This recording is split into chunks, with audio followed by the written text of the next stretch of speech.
Hello, I'm Somi Ariane. I'm the founder of the think tank for women in business and technology and the FemPeak platform, with the mission of raising women's socioeconomic status. Let me open today's podcast by telling you about my obsession with shoes, high heels and stilettos in particular. Don't worry, you haven't come to the wrong place. This is indeed a podcast about women in business and technology.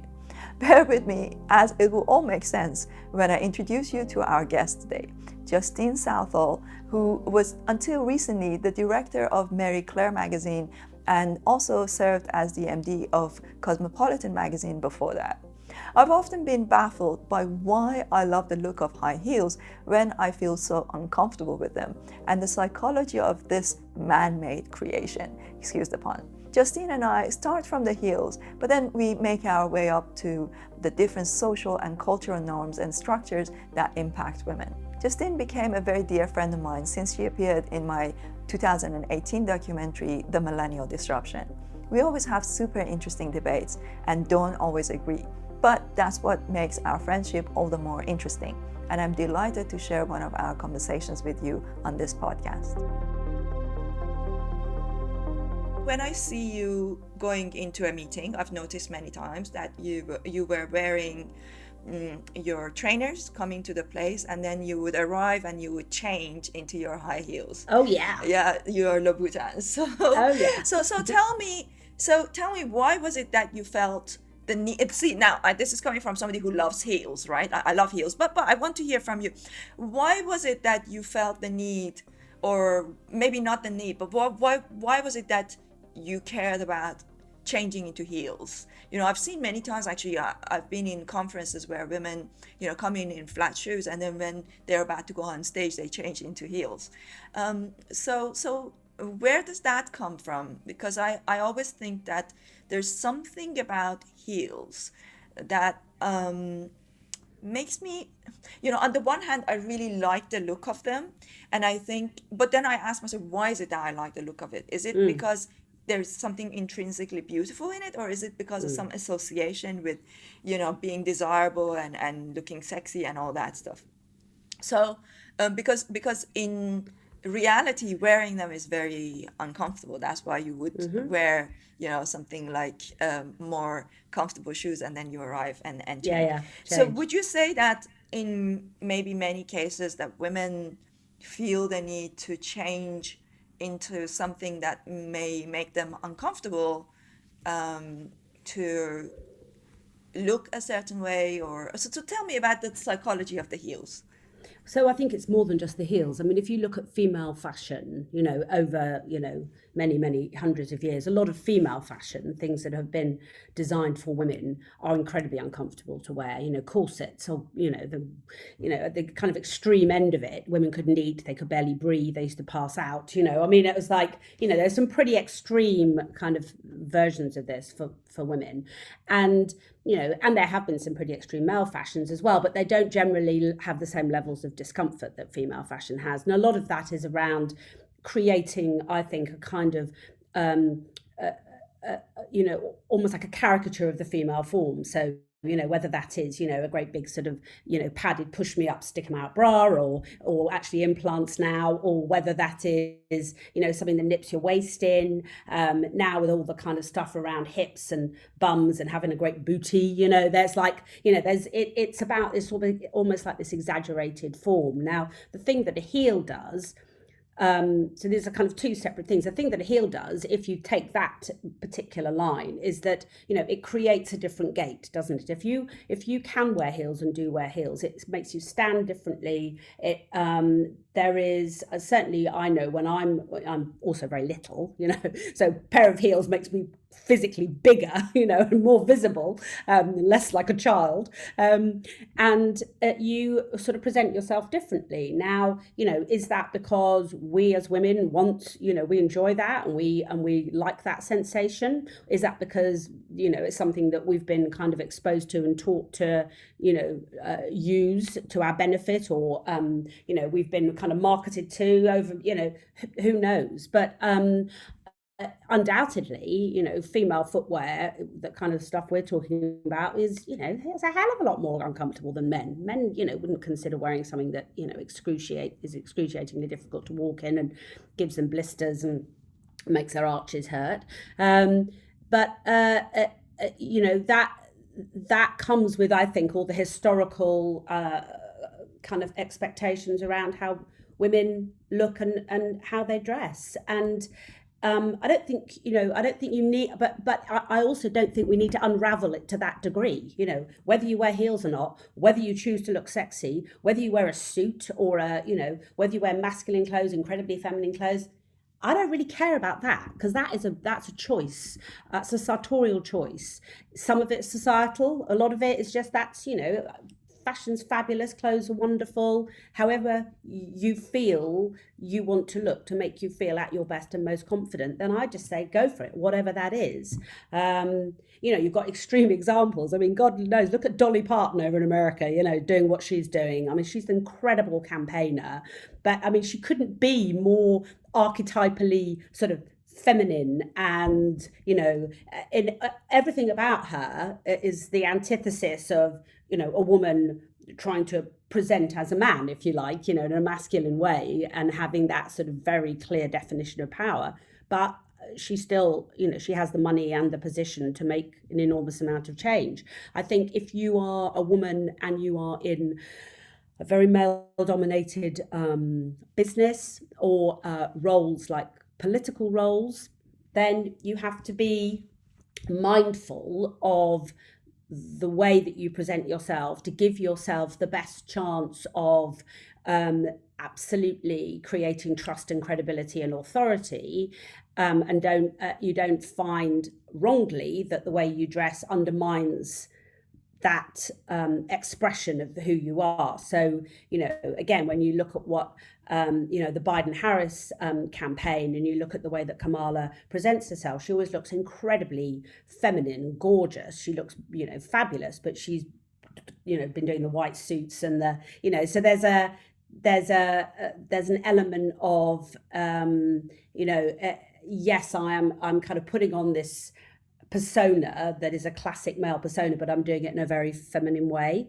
But I'm not distracting you with anything else other than my message, because in that arena, in that role, you just need the strength and clarity of what you're going to say to come first, rather than people wanging on about what kind of footwear you're wearing, which of course people will, because the press and media love to obsess about the way that women dress in power, particularly women in power, and use it as a tool of to undermine their credibility. So while we are on that topic of look, let's talk about age as well. Do you feel like the media and the press and generally the public are incredibly unforgiving of women for their age? Yeah, absolutely. And it's, how can we change that? Ever been thus? So, I mean, I think that what we're seeing now is a very interesting moment in a lot of Western societies, where you have a substantial number of women hitting a certain age that would be considered to be pretty old, because they are that group of women that were coming through and kind of breaking into wider career paths and media and other kind of other areas. They are the generation, very much the generation that I'm part of. I mean, we kind of call it midlife, but I mean, let's hope it is. But I think for me, definitely, I'm beyond that point. But those women that are coming into a more mature point, 40, mid 40s, 50s plus, but are still visible, because they are part of a generation that expects to be heard and have fought for the positions they have attained. And we're seeing far more of that, creating a dialogue. Those women are creating a dialogue around really trying to have a different narrative of what it means to be a woman and to get older. Now, that's not to say that you're not interested in looking the best you can look, being as fit as you can, being healthy, continuing your career if that's your choice, making other choices actually if that is something, but those voices are much more prevalent now. And so I feel hopeful that, we will see and continue to see a shift in that kind of abandonment of women, over a certain age. Truth is that, if you were to look at Hollywood or you're to look at, most popular media, women, you're not going to be seeing women securing those lead roles over the age of about sort of 35, 40, because that there is an expectation that younger women will come in. So you start to see them get character roles and everything else or sidelined completely. There is still a massive inequity in terms of women who are in those roles as directors, as all the things we know about the film industry. Nonetheless, there is more visibility for older women. I've noticed even on dating sites where, much older men allow themselves to pursue much younger women, but they dismiss, women of a certain age. They don't even look at, they wouldn't even give them a second look. And I think that's definitely got, it's got a lot of negative impact on, on how women view themselves, or are able to secure also career roles. You see, like, for example, I remember when Theresa May was in office, people were really nasty about her. Like, people would make comments about her necklace, her Yeah, her look, shoes, her all of it. and I'm Yeah. like, look at Boris Johnson. I mean, he's not exactly the Yeah. epitome of great look, No, you're absolutely right. But I mean that does continue, the kind of media obsession with all, certain national newspapers and their obsession with the way that women look and how they dress. That hasn't abated at all, and that will continue. And I'm not suggesting for a minute that those sorts of prejudices around women and age have in any way gone away. They most definitely haven't. But I think you just have to keep, there is it's just really important that women who are older make themselves heard, and also, is not 20, 30, 40 years ago, which is not that long ago, you hit a certain age and you just sort of kind of disappeared into the shadows almost, didn't you? And I look back at my grandparents, or not necessarily by my grandmother per se, but there's a kind of acceptance of aging that we don't have.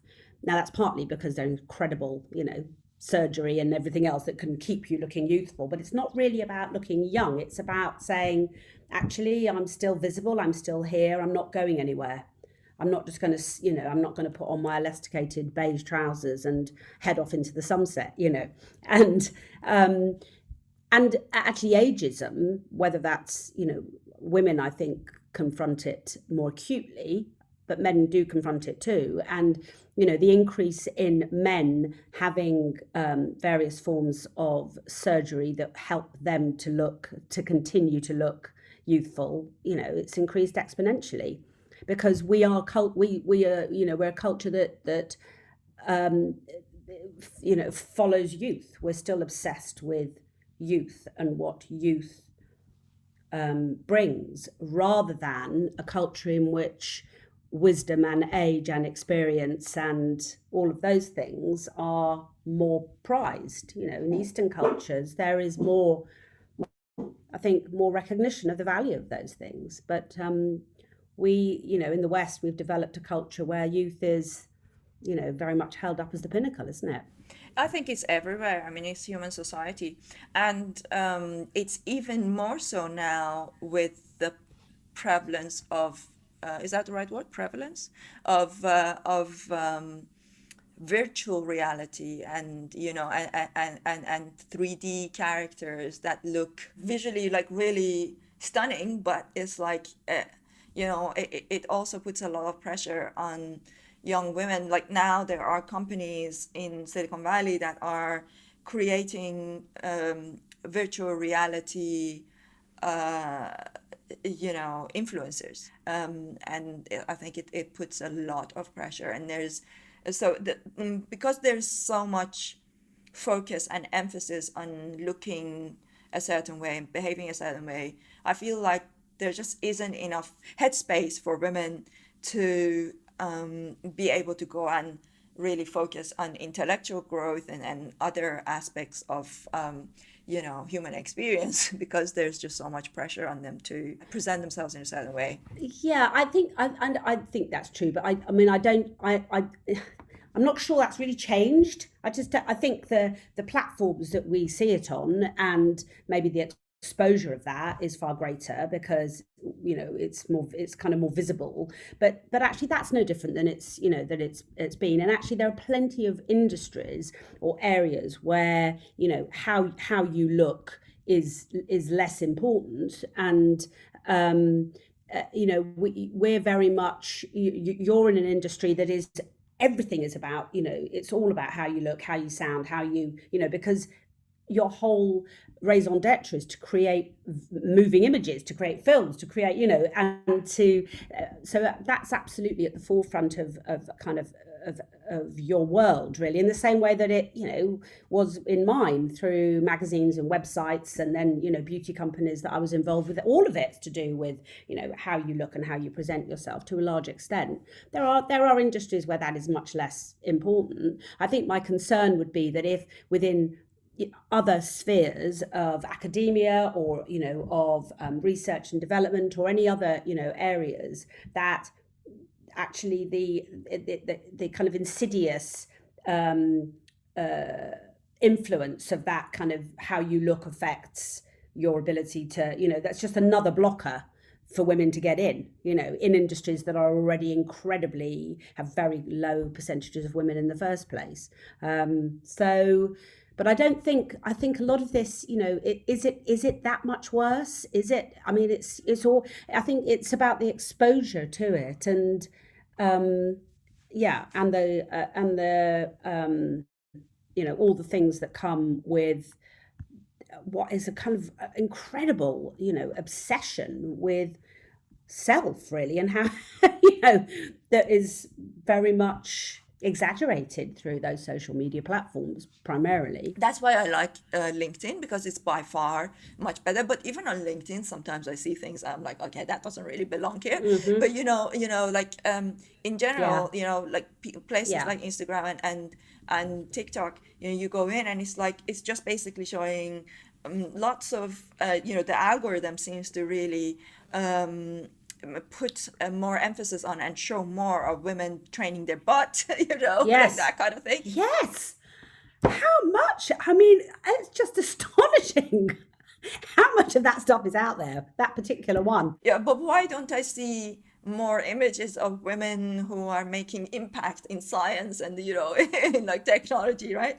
So we need to change something there. So one of the things that I've been working on with the think tank and the platform we're building is like basically I'm thinking that we need to make sure that our algorithms are not based on um, uh, rewarding engagement, because I think we put too much emphasis on engagement, and in a way, actually, I don't necessarily want people to come to the platform. I know it sounds weird, right? I don't want them to come to the platform unless they really need something, and when they come there, I want them to be able to find what they're looking for easily and not spend a huge amount of obsessed time there. It has to be a place for genuine networking and growth, and I want people to come there to find resources that's going to be helpful to them. And in order for that to happen, you need to have a business model that's not based on and relying on advertising. And the world that we live in, like for example, a platform like Facebook and Instagram, even LinkedIn, Twitter, they just can't not have that form of engagement obsession. And that's why the algorithm is designed to feed you more and more of something that's like hypnotic and will keep you there, right? I think there is definitely room for revolutionizing these things. And I think that maybe that's the kind of thing that may come out of women. One thing that's really been an interesting observation is that a lot of people think, when I talk about, the think tank and the platform, a lot of people think immediately that it should be or it is a non-profit. And I'm like, no, it's not non-profit. Why is it that whenever a woman is creating something, there's the think tank side of it. Yes, because the think tank is like I said, it will be free. It will always be free. Yeah. So joining the think tank is all. But the platform itself, it has to generate income so that it can support itself, right? And Yes. and it can grow and benefit. Create benefit. Yeah, exactly.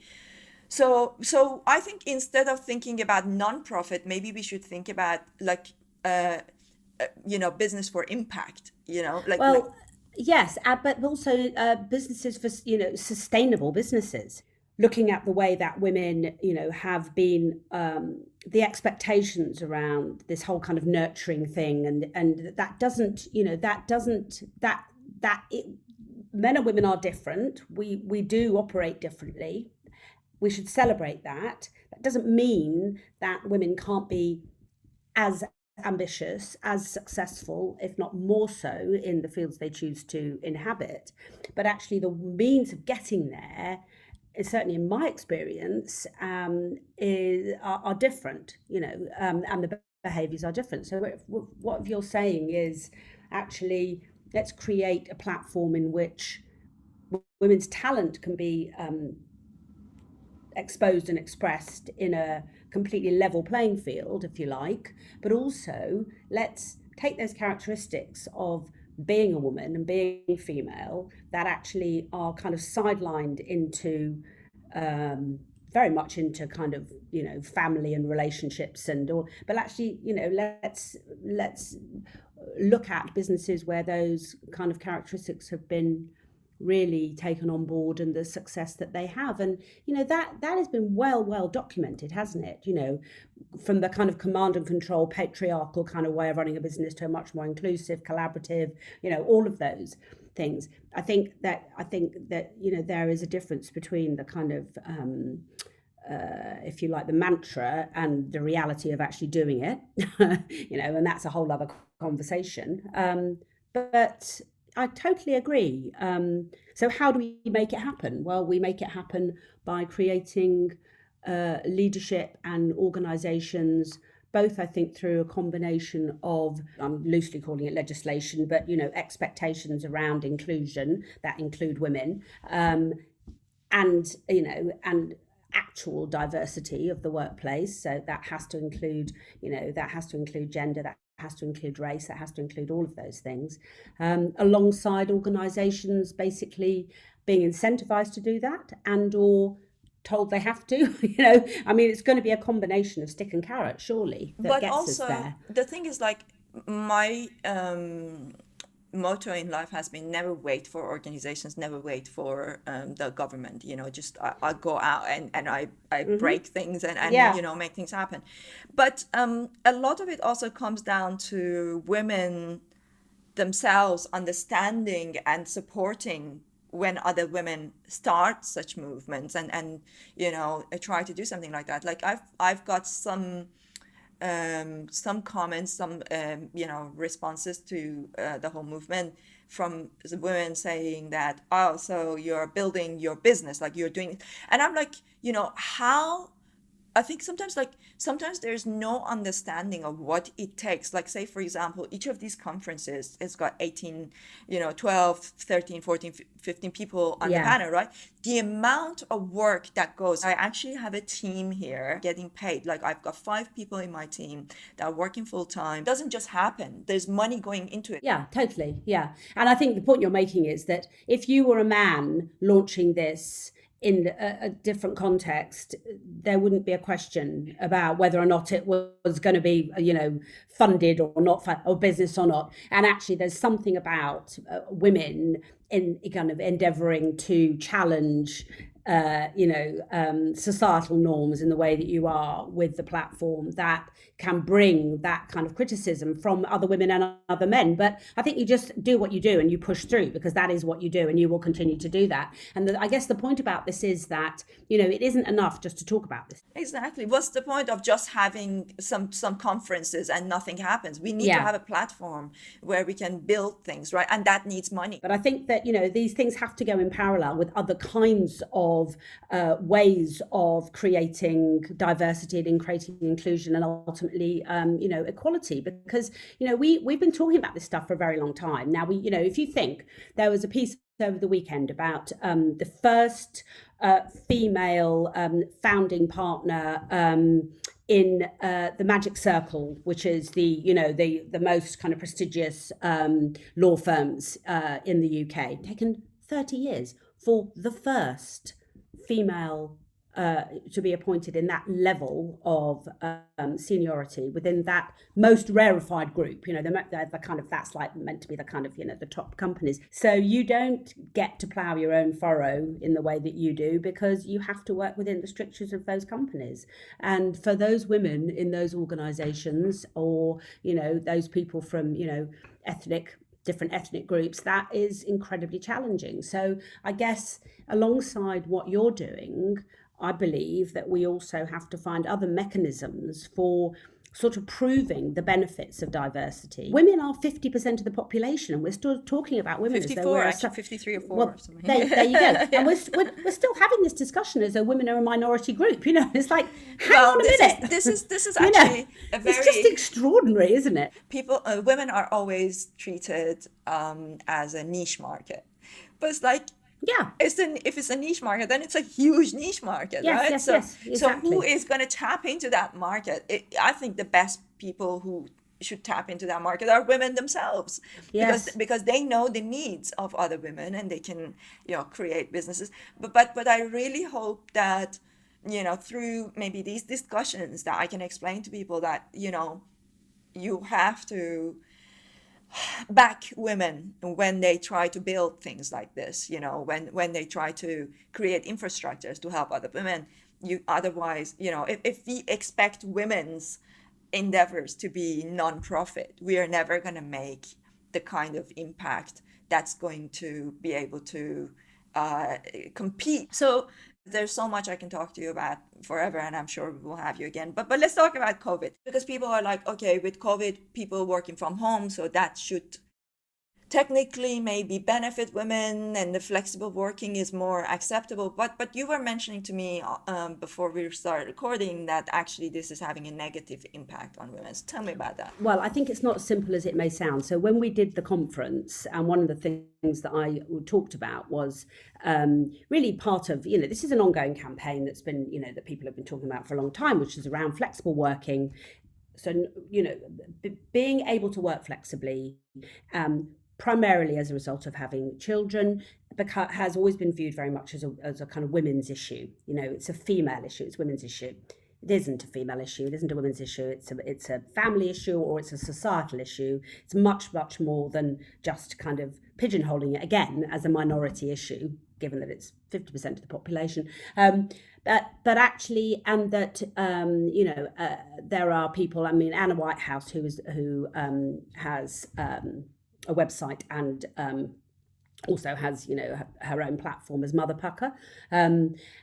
She's been campaigning around this with her campaign, which is called Flex Appeal, for many, many years. So this isn't new. The campaigning and the kind of narrative around the benefits it can bring have been are well documented.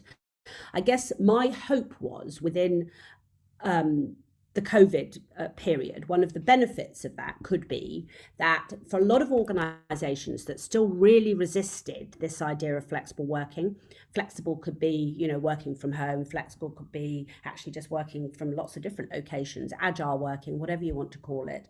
There are still a lot of organisations that put a lot of weight around presenteeism, being seen to be, in the office for an amount of time, all of those sorts of strictures. Now, whilst that was breaking down, what COVID has done, it's accelerated any of those kind of concerns about flexibility, because, for a huge sector of the population, they've had to work from home. There hasn't been a choice, and it's been proven that it's possible. So that's really good. There are lots of negatives around that as well that I think we're beginning to understand better, not least of which is that, the kinds of gender biases around domestic responsibilities for both childcare and just kind of home stuff that are still predominantly female, even if both partners or, both people are working for the same amount of time, or with equivalent roles, has in many instances been kind of exaggerated even further. So there is an increasing amount of data now around the impact of that home working with the loss of childcare, with the loss of school, on women and on women's ability to continue their jobs, or that they have actually found they've been even further sidelined as a result of all of this. And so there's a survey actually that's just been done by Pregnant Then Screwed, which is a campaigning group for women, kind of says it on the tin, really, I don't need to explain, about 20,000 women who had lost their jobs over the lockdown period, and of those women, an incredibly high statistic, it was about like 81%, said that actually there was a relationship between the loss of their job, being made redundant, and childcare issues. 3/5 of all domestic, if you look at this more university, 3/5 of kind of domestic work is done by women. So well over half of the childcare kind of needs, well over 50% of all childcare is performed by women versus any other things that have to go on within relationships. So this is not, so the kind of equity within that gender, those gender roles, or the inequity, I should say, has been greatly exaggerated actually over this COVID period. So I think there are very positive things about a proof that, more flexible working can happen and is possible, and it should be available for men and women, but also that actually the impact of that inherent domestic imbalance and the amount of responsibility women still take for children and home has really been exposed to its kind of, full degree. So where does that take us? Well, I think that what we have to look for really is an opportunity to really celebrate, the kind of the positives, but also we need to just fight even harder for what women need in order to continue their careers. A lot of that is around childcare. A lot of that is around access to affordable childcare. When you look at other countries in Europe where you have a much higher percentage of women reaching those senior positions, the Nordic countries particularly, if you look at Sweden, if you look at Scandinavia, look at Sweden, you look at Denmark, what they have at a baseline is a much, much better equipped childcare system from a much earlier age. So you take out the inequity of child cost and childcare that then falls naturally on women's shoulders, and it just enables a larger percentage of women to get into the funnel, to move up the tree. The other side of it, though, that I think is positive that's come out of this COVID is that there are also now a large group of men, I think, who have seen the benefits of working in a different way, have seen the benefits of less commuting, have seen the benefits of spending more time at home with their partners or their wives or their children or whomever. And, for that group, they are then, they've got a different motivation, for continuing the change or making the change happen, and that is positive for women as well, because actually, you need men on the journey. So it isn't really. I don't have an answer. I think all this is about watching the evolution of the workplace, and when it comes full circle back to technology, which is the base and the root of really your area of expertise, then that has enabled this to happen. It will continue to help us to make these changes, and that is also implicit within changes within the kind of wider organizations, really just through the understanding of how data in particular, really understanding the data and understanding what companies, what the reality is behind the kind of sound bites around this. There's one thing, companies saying it's trying to do something. There's a very different thing when you actually look at the reality. I take you back to the example of the magic circle and the evolution of women reaching senior positions, in the legal field.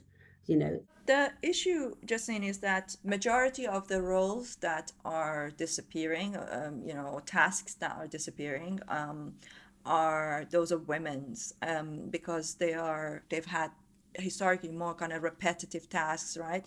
So that's so in a way, COVID-19 has made it easier for companies to let go of a lot of women because of, basically COVID-19 has been like a great excuse to accelerate something that was coming down the line anyway. And in reality, I think the way to get around it is for women to become more well versed in technology and to create new industries. Yes. Because a lot of those industries are already in trouble, and we need to create new ways of creating value, and that has to come from women, because they are going to be most affected. And I think if women want to have that sense of career achievement and generally making progress, having a higher socioeconomic status, that's got to come from within a female circle in a way, because Well, it has to be both, doesn't it? Because I'm the kind of groups I'm talking about aren't necessarily the groups that are directly affected by volume in the way that you're talking. So these are professional women. These are women who are in roles within organisations where they are they're educated and they are on a career path into within organizations. I'm not really talking necessarily about those that are most impacted, like in retail or in the areas that have lost thousands. And you're right, a lot of that is affecting, is very much affecting women, working women. So I mean, it's not. I agree, but it isn't. Women and what you're doing is trying to get women to help other women, but this still remains. You're still then risking creating. It doesn't help us to also address the intrinsic issues that exist around the basic gender equality that comes from women being the ones that have children. I mean, that's the base level, isn't it? Until we stop having children, which I don't think women are going to do. Okay, you just opened a can of worms there, because my views on that. I don't disagree enough when I look at some of the women who I know who are in the most senior roles within the businesses they inhabit, either their own businesses or organisations. Quite a large percentage of those don't have children. So and I think there is undoubtedly a correlation. If a woman does not want to have children and you make a choice about that, and that is an active choice, then that should be as worthy of respect and celebration as a woman choosing to have children. And your point about women feeling pressurized to have children because they're with a partner that wants them to have children, absolutely, completely agree. So there shouldn't be any kind of stigma attached to women who choose not to have children, which is kind of the point you're making. But actually that's not the same as saying that in order to have children you kind of have to you have to be looking after them all the time, because that was also not necessarily the best care of a child. One of the issues here is it's a question of, can you have it all? And I just don't think you can have it all. No, I think, and right? I would question what have it all is. So because when we talked about the fact that there are not enough women in the top tier of society, right? That's have it all. That's what I mean. Why don't we have female Ray Dalios, that kind of thing, right? Well, because he's come up through a male network to get to the point he's in. It starts much lower down the line. But do you think that for a woman who has kids, it is possible. I think it will be very, very hard, much, much harder. Yeah, but you have to make a choice about how you spend your time. So if you choose, and that does come into the kind of childcare you have access to. That does come to, the way that you work your relationship and whether you choose, how you choose. And I would question the terminology. Have it all. What is have it all? Have it all is what? Being singularly focused on, making money on your career. It's a kind of it's a qualification. When you think about the fact that the world is run by 10 men, yes, well, right? Yeah, there's not one single woman in that picture. What I'm talking about is like women being in that position, like like half of those people should be women. That and what does it take to do that? And I think it's really, really hard if with having children. But the reason that those 10 men are in those positions in those organizations is it still comes out of the same male enclaves for those new industries as have always existed in all of the kind of older industries that used to be the powerhouses, that used to be shipping, or it used to be banking, or whatever those industries were. The principle why that's happened and continues to happen is the same thing. You have your I'm not so concerned about your Ray Dalios, but your Jeff Bezoses and whoever else, entrepreneurs that have existed in male dominated arenas, that have created male communities around them, have been supported by the male communities of investors, of all the people who are already in those power structures that have ever existed, have then supported them through into the roles that they now inhabit. It's no different than it would have been when you were talking about, a great shipping magnate, in the 19th century. It's the same rationale. So do you think that if we had those kinds of networks for women, they could have kids and still make it to those levels? Well, if they were hungry enough and wanted it to that extent, they wouldn't have it all in the way that we're kind of bandying around this terminology in terms of, having work-life balance, whatever it's called, which I cannot bear as a phrase, to be honest, because, I don't think anyone has that, to be honest, in a way that it's kind of what that phrase means. But it's about, it is about making choices. It's about where you spend your time. But it doesn't mean to say that if you pursue a career and want to really kind of travel right the way up a particular career path, whatever that might be, as a woman, that you cannot have children. But it is undoubtedly the case, and it makes it more, it's more challenging to do that. Yeah.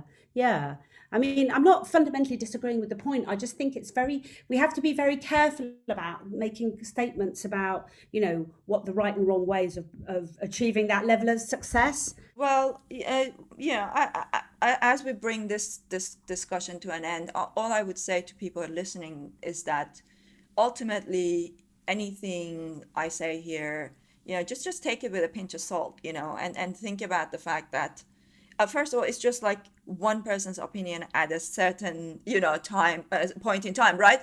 But also, you shouldn't be dismissing, like, even if you disagree with me, my decision or my way of thinking, I come from a very difficult background in in a very oppressive society, and I've had to be always kind of like in a fighting mode, right? To get to where I've gotten, right? And maybe society needs all sorts of people, and maybe like the pain that I have gone through has now caused me to kind of be this sort of fighting character to maybe open up the way for some other women to have a more balanced life. They don't. I'm not suggesting that people should follow my lead in any way. All I'm saying is like maybe some women have to take it to that extreme so that it changes on the balance. It changes the view point of society. My wish is to be able to see half of those people in those technology firms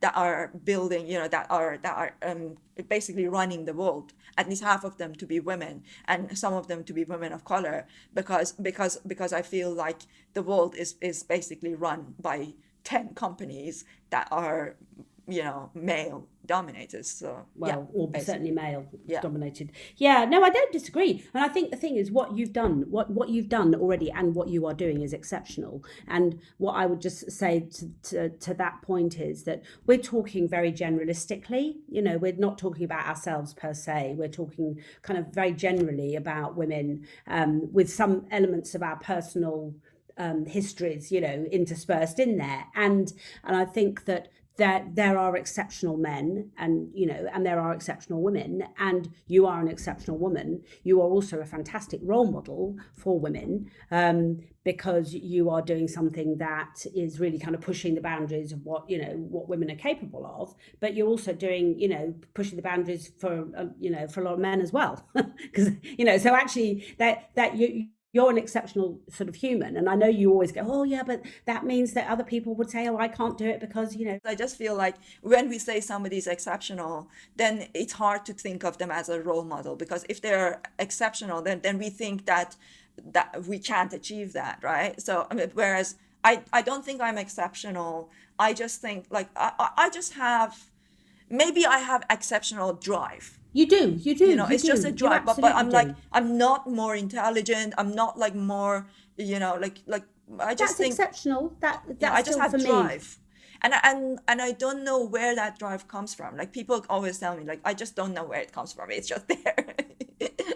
But you know, if you won't agree that other things about you are exceptional, that alone is exceptional, because it is a kind of singularity that a lot of people who are achieve great things, whether that's through, you know, science or technology or just generally in the world, have incredible singularity, you know, and the desire to pursue something, you know, for any reason is, you know, that is an exceptional quality, and a lot of people don't have that, and that's something to be celebrated. It's not something, you know, that's amazing, and that's still, you're still a role model. It doesn't matter whether or not people feel that they have that same level, because it's opening up examples and gateways for other, you know, women to be part of what you're doing, or to look at you and think, you know, that's great, you know, she's making a difference. So I I hope think so. it's, I hope so, because when I was growing up, I felt like I didn't really have female role models. Like all of the people that I really liked in or loved, like Nietzsche,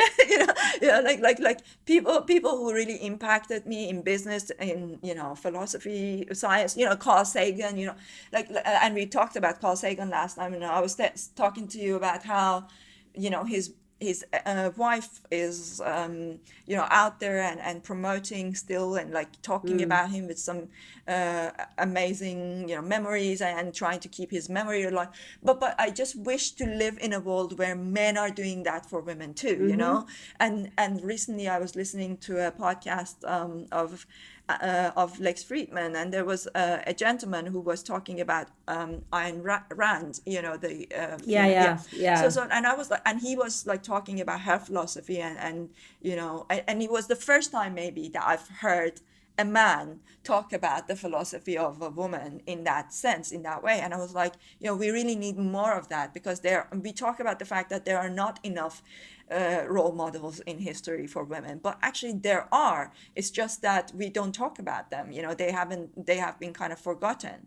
And I mentioned some of those in the first conference.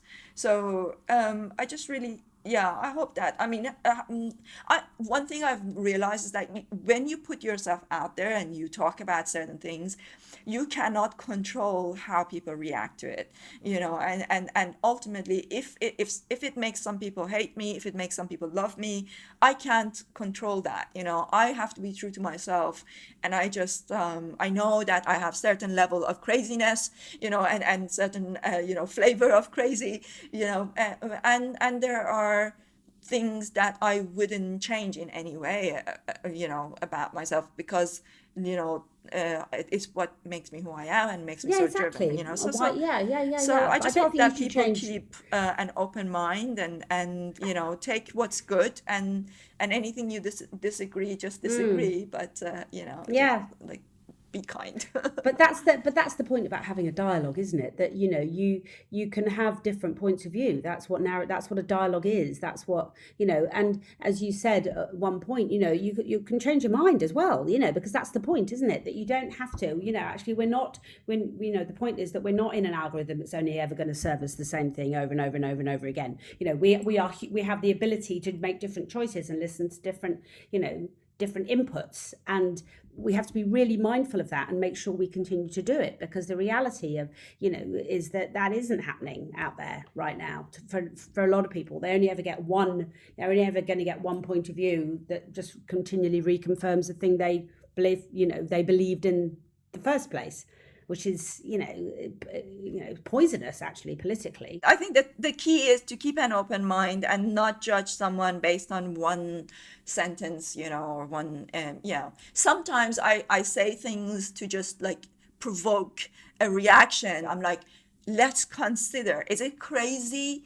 You know, like, what if, you know, it's kind of like just the what if moment. So thank you so much for joining today, and it's been great to have you on the platform. I'm sure that and the conference, and I'm sure that we will talk again.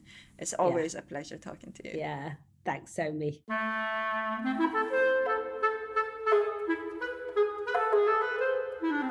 If you enjoyed this podcast, please subscribe on iTunes, Spotify, or YouTube, and connect with me on LinkedIn, Twitter, or Instagram.